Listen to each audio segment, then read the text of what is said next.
Jose K Mani മാറി നിന്നു എന്നുള്ളത് തന്നെയായിരുന്നു ആ ബൈ ഇലക്ഷനിലുണ്ടായ കേരള കോൺഗ്രസ് എമ്മിനുണ്ടായ പരാജയത്തിൻ്റെ വളരെ പ്രധാനപ്പെട്ട കാരണം. 5 വർഷക്കാലത്തെ രാഷ്ട്രീയം ഒക്കെ പരിശോധിച്ചാൽ നമുക്ക് വളരെ വ്യക്തമാകുന്നൊരു സംഭവം എന്ന് പറഞ്ഞാൽ മാണി സി കാപ്പൻ വളരെ ദുർബലനായ ഒരു MLA ആയി അവിടെ മാറി എന്നുള്ളത് തന്നെയാണ്. ജോസ് കെ മാണിക്ക് എതിരാളിയായിട്ട് ഷോൺ ജോർജും ഉണ്ട്, ഒപ്പം തന്നെ മാണി സി കാപ്പനും ഉണ്ട് എന്നുള്ളതാണ് ഇപ്പോൾ അവിടെ പ്രചരിപ്പിച്ചുകൊണ്ടിരിക്കുന്ന ഒരു സംഭവം. BJPക്ക് വലിയ വോട്ട് ഒന്നും ഉള്ള സ്ഥലമല്ല പാലാ എന്ന് എല്ലാവർക്കും അറിയാം. BJP മൈൻഡിൽ അല്ലെങ്കിൽ താമര ചിഹ്നത്തിൽ മത്സരിക്കുന്ന ഷോൺ ജോർജിന് എത്രത്തോളം ക്രിസ്ത്യൻ വോട്ടുകൾ ലഭിക്കും എന്നുള്ളത് വെച്ച് കഴിഞ്ഞാൽ എൻ്റെ ഒരു അഭിപ്രായം വലിയ വോട്ടുകളൊന്നും കിട്ടാനുള്ള സാധ്യത വളരെ കുറവാണ്.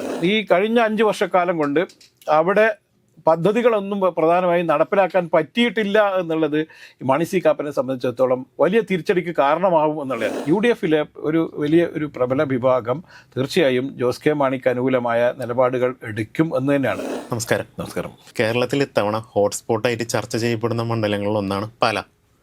അവിടെ UDF LDF പോരാട്ടത്തിനപ്പുറം ഒരു ജോസ് കെ മാണി സി കാപ്പൻ പോരാട്ടം എന്ന് പറയാം. പാലയുടെ ചരിത്രം നമുക്കറിയാം, എന്നും ഒരു വലതുപക്ഷ വളക്കൂറുള്ളൊരു മണ്ണ്. എന്നാൽ ഈ അടുത്ത കാലത്തൊക്കെ ഏറ്റവും മാറ്റത്തിൻ്റെ ട്രെൻഡുകളൊക്കെ കാണിച്ചു തുടങ്ങുന്നുണ്ട്. പിതാവിൻ്റെ തട്ടകം തിരിച്ചു പിടിക്കാൻ വരുന്ന ജോസ് കെ മാണി, കയ്യിലുള്ളത് പോവാതെ കാക്കാൻ മാണി സി കാപ്പൻ.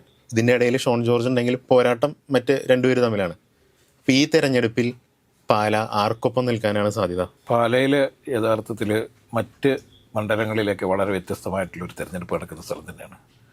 അതിനൊരു പ്രധാനപ്പെട്ട കാരണം എന്ന് പറയുന്നത് മാണി സി കാപ്പനും ജോസ് കെ മാണിയും തമ്മിലുള്ള പോരാട്ടം, രണ്ടാം പോരാട്ടം എന്ന് വേണം പറയാം. കാരണം കഴിഞ്ഞ പ്രാവശ്യം 5 വർഷം മുന്നേ ഇതേ ശക്തികൾ തമ്മിൽ ഏറ്റുമുട്ടുകയും അതിൽ വളരെ നാടകീയമായി തന്നെ മാണി സി കാപ്പൻ ജയിക്കുകയും ചെയ്തു. അതിന് തൊട്ട് മുന്നേ നമുക്കറിയാം ബൈ ഇലക്ഷൻ, മാണി സാർ മരിച്ചതിന് ശേഷം ഉണ്ടായ ബൈ ഇലക്ഷനിൽ തുടർച്ചയായിട്ട് മാണി സി കാപ്പനും KM മാണിയും തമ്മിലായിരുന്നു പാലായിൽ മത്സരം.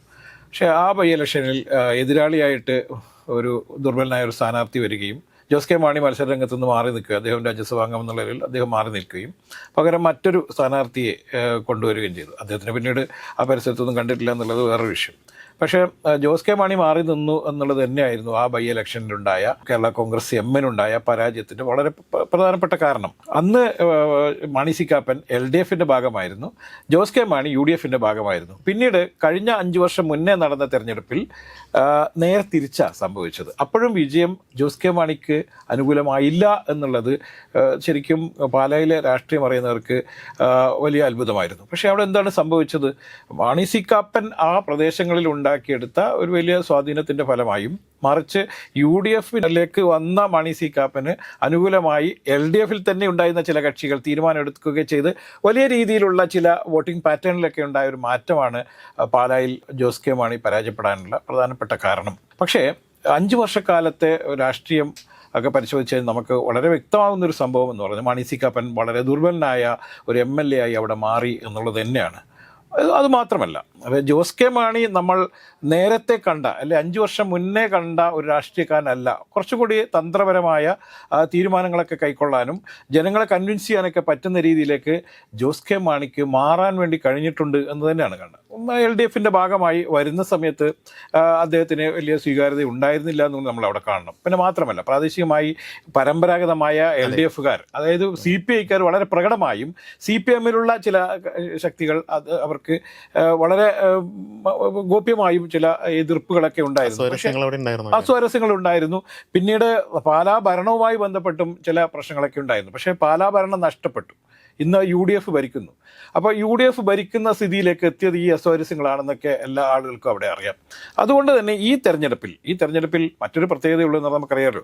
LDFിൻ്റെ പ്രചരണത്തിൻ്റെ മുന്നൊരുക്കങ്ങളുടെ ഭാഗമായി, ഇലക്ഷൻ മുന്നൊരുക്കത്തിൻ്റെ ഭാഗമായി നടന്ന 3 മേഖലാ ജാഥകളുണ്ട്. ഈ മധ്യമേഖലാ ജാഥയുടെ ജാഥാ ക്യാപ്റ്റനായിട്ട് CPM തീരുമാനിച്ചിരുന്നത്, അല്ലെങ്കിൽ LDF തീരുമാനിച്ചിരുന്നത് അന്ന് ജോസ് കെ മാണിയായിരുന്നു. അപ്പോൾ ജോസ് കെ മാണിക്ക് കുറച്ചും കൂടി സ്വീകാര്യത നൽകുന്ന രീതിയിൽ CPM തന്നെ അദ്ദേഹത്തെ പ്രകടമായി ഈ LDFിൻ്റെ മുഖമായൊക്കെ കൊണ്ടു നടന്നു എന്നുള്ളതും ഈ ജോസ് കെ മാണിക്ക് കൂടുതൽ വളക്കൂറുണ്ടാക്കുന്നതിലേക്ക് മാറിയിട്ടുണ്ട് എന്നുള്ളതിനാണ് അവിടെ നിന്ന് വാർത്തകൾ. ഇപ്പം എല്ലാ ആളുകളും പറയുന്ന, അല്ലെങ്കിൽ ഇപ്പോൾ പ്രചരിപ്പിച്ചുകൊണ്ടിരിക്കുന്ന ഒരു സംഭവം എന്താണ്? അവിടെ ഷോൺ ജോർജ് മത്സരത്തിന് വരുന്നു. എതിരാളിയായിട്ട് ജോസ് കെ മാണിക്ക് എതിരാളിയായിട്ട് ഷോൺ ജോർജും ഉണ്ട്, ഒപ്പം തന്നെ മാണി സി കാപ്പനും ഉണ്ട് എന്നുള്ളതാണ് ഇപ്പോൾ അവിടെ പ്രചരിപ്പിച്ചുകൊണ്ടിരിക്കുന്ന ഒരു സംഭവം. ഷോൺ ജോർജിന്റെ സ്ഥാനാർത്ഥിത്വം മണ്ഡലത്തിൽ വലിയൊരു സ്വാധീനം സൃഷ്ടിക്കും. അല്ല, ഞാൻ വളരെ കൃത്യമായിട്ട് പറയണം, അതായത് BJP വലിയ വോട്ട് ഒന്നും ഉള്ള സ്ഥലമല്ല പാലാ എന്ന് എല്ലാവർക്കും അറിയാം. ശരിക്കും ഏറ്റവും കൂടുതൽ ക്രിസ്ത്യൻ വോട്ടുകൾ നിർണായകമാകുന്ന ഒരു സ്ഥലം തന്നെയാണ്. മാത്രമല്ല ഈ പ്രദേശങ്ങളിലൊക്കെ BJP കടന്നു ചെല്ലാൻ ഇപ്പം BJP ലക്ഷ്യമിടുന്ന ഷോൺ ജോർജിലൂടെയും ജോർജ് കുര്യനിലൂടെയൊക്കെ ലക്ഷ്യമിട്ടത് എന്താണ്? ക്രിസ്ത്യൻ വിഭാഗത്തിന് ഇടയിലേക്ക് കുറച്ചും കൂടി സ്വാധീനം വളർത്തിയെടുക്കുക.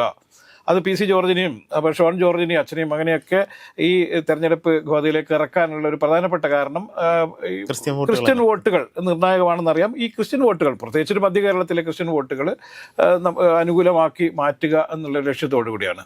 അല്ലെങ്കിൽ ജോർജ് കുര്യനൊന്നും മത്സരിപ്പിക്കാൻ വേണ്ടിയിട്ട് തയ്യാറാവേണ്ട കാര്യമില്ല, അതിപ്പോൾ കേന്ദ്രമന്ത്രിയാണ്.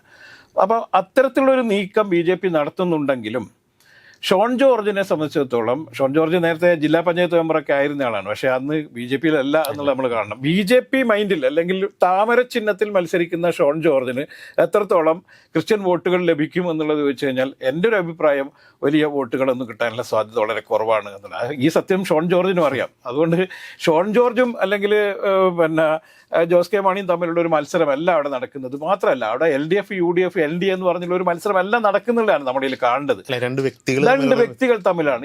ഈ നേരത്തെ താങ്കൾ പറഞ്ഞതുപോലെ തന്നെ ഷോൺ ജോർജിന് അവിടെ ഒരിക്കലും ഒന്നും സംഭവിക്കില്ല. മാത്രമല്ല ഒന്നും അവിടെ വലിയ രീതിയിലുള്ളൊരു മുന്നേറ്റമൊന്നും നടത്താൻ പറ്റില്ല എന്ന് അവിടെയുള്ള എല്ലാ ആളുകൾക്കും അറിയാം, വോട്ടർമാർക്ക് കൃത്യമായിട്ട് അറിയാം. ഇവിടെ ജോസ് കെ മാണി എന്ന രാഷ്ട്രീയക്കാരൻ്റെ തൻ്റെ പിതാവ് ഉണ്ടാക്കിയെടുത്ത വലിയൊരു പാല എന്നുള്ളത് എല്ലാ കാലത്തും മാണി സാറിൻ്റെ ഒരു സ്ഥലമായിരുന്നു. അതുകൊണ്ട് അത് തിരിച്ചു പിടിക്കുക എന്നുള്ളത് ജോസ് കെ മാണിയെ സംബന്ധിച്ചിടത്തോളം പൊളിറ്റിക്കലി വളരെ അനിവാര്യമാണ്. മറ്റൊരു കാര്യം നമ്മൾ മനസ്സിലാക്കേണ്ടത്, കഴിഞ്ഞ പ്രാവശ്യം ജോസ് കെ മാണിയുടെ തോൽവിയും റോഷിയുടെ വിജയവും ആ പാർട്ടിയിൽ ഉണ്ടാക്കിയെടുത്ത വലിയ വിഷയങ്ങളുണ്ട് എന്ന് നമ്മളിൽ കാണേണ്ടതുണ്ട്. ഇത്തവണ അത് തിരിച്ചു പിടിക്കാൻ വേണ്ടിയിട്ട് പ്രത്യേകിച്ചിട്ടും LDF എല്ലാ തരത്തിലും ഒറ്റക്കെട്ടായി നീങ്ങുമെന്നുള്ളതാണ്. മറ്റൊരു കാര്യം നമ്മളതിൽ പറയേണ്ടത്, നേരത്തെ PJ ജോസഫിന് വലിയ സ്വാധീനം ഉണ്ടായിരുന്നൊരു മണ്ഡലം കൂടിയാണ് ഈ പാല എന്ന് പറയുന്നത്. പാലായിൽ PJ ജോസഫിൻ്റെ പാർട്ടിക്കാർക്ക് കുറച്ചൊക്കെ സ്വാധീനമുള്ള സ്ഥലമാണ്. പാലയും കടുത്തുരുത്തിയുമാണ് ഈ രണ്ട് മണ്ഡലങ്ങളാണ്. കേരള കോൺഗ്രസ് മാണി വിഭാഗത്തിനുള്ളതുപോലെ തന്നെ PJ ജോസഫിനും സ്വാധീനമുള്ള ഒരു സ്ഥലം കൂടിയാണ്. ഇവിടെ ഇത്തവണ ഇപ്പം UDF-മായി ബന്ധപ്പെട്ട് സീറ്റ് ചർച്ചയിലൊക്കെ ഉണ്ടായിരുന്ന സ്വാരസ്യങ്ങളും പിന്നെ തദ്ദേശ സ്വയംഭരണ സ്ഥാപനങ്ങളിലേക്ക് നടന്ന തെരഞ്ഞെടുപ്പ് സമയത്ത് തന്നെ PJ ജോസഫിൻ്റെ പാർട്ടിയിലുണ്ടായിരുന്ന ചില അസ്വസ്ഥതകളൊക്കെ യഥാർത്ഥത്തിൽ പാലായിൽ അനുകൂലമായി ഭവിക്കാൻ പോകുന്നത് ജോസ് കെ മാണിക്കാണെന്ന് തന്നെയാണ് എൻ്റെ ഒരു നിഗമനം. അപ്പം മാത്രമല്ല ഈ കഴിഞ്ഞ 5 വർഷക്കാലം കൊണ്ട് അവിടെ പദ്ധതികളൊന്നും പ്രധാനമായും നടപ്പിലാക്കാൻ പറ്റിയിട്ടില്ല എന്നുള്ളത് മാണി സി കാപ്പനെ സംബന്ധിച്ചിടത്തോളം വലിയ തിരിച്ചടിക്ക് കാരണമാവും എന്നുള്ളതാണ്. UDF-കാർക്ക് യഥാർത്ഥത്തിൽ മാണി സി കാപ്പനോട് വലിയ താല്പര്യമില്ല എന്നുള്ളതിൻ്റെ ഏറ്റവും പ്രകടമായ ഉദാഹരണം എന്താണെന്ന് വെച്ചാൽ പലതവണ ജോസ് കെ മാണിയെ UDF-ലേക്ക് വീണ്ടും ക്ഷണിക്കുകയും UDF-ന്റെ ഭാഗമാവണം എന്നുള്ള രീതിയിൽ മുതിർന്ന നേതാക്കൾ പോലും ഇദ്ദേഹത്തെ ക്ഷണിക്കുകയൊക്കെ ചെയ്യുന്ന ഒരു സാഹചര്യം ഉണ്ടായിരുന്നു. തീർച്ചയായും. അപ്പോൾ ജോസ് കെ മാണി എന്തുകൊണ്ടാണ് UDF നേതാക്കന്മാർ ഈ മുന്നണിയിലേക്ക് വരണമെന്ന് തുടർച്ചയായി ആവശ്യപ്പെട്ടത് എന്ന് പരിശോധിച്ചു കഴിഞ്ഞാൽ നമ്മളെ വളരെ വ്യക്തമാണ്. പാലായിൽ ഈ പറയുന്ന 3ാം തവണ മത്സരിക്കുന്ന മാണി സി കാപ്പന് വലിയ സ്വാധീനം നഷ്ടപ്പെട്ടിരിക്കുന്നു, അല്ലെങ്കിൽ നേരത്തെ ഉണ്ടായിരുന്ന സ്വീകാര്യതയ്ക്ക് വലിയ തരത്തിലുള്ള കോട്ടം തട്ടിയിരിക്കുന്നു എന്ന് തന്നെ നമ്മളിൽ കാണേണ്ടതുണ്ട്. ഇനി ഇതിൽ ആ പരമ്പരാഗത വലതുപക്ഷ വോട്ടുകൾ, കോൺഗ്രസ് വോട്ടുകൾ എങ്ങോട്ട് പോകുന്നുള്ളതാണ്. അവരെ സംബന്ധിച്ച് കൺഫ്യൂഷൻ ആയിരിക്കും. മാണി സി കാപ്പൻ എന്ന് പറയുന്നത് ഇപ്പം അവർ KM മാണീനെ കണ്ട പോലെ വർഷങ്ങളായിട്ട് കോൺഗ്രസിൽ പ്രവർത്തിച്ചു വന്ന ഒരാളൊന്നുമല്ല.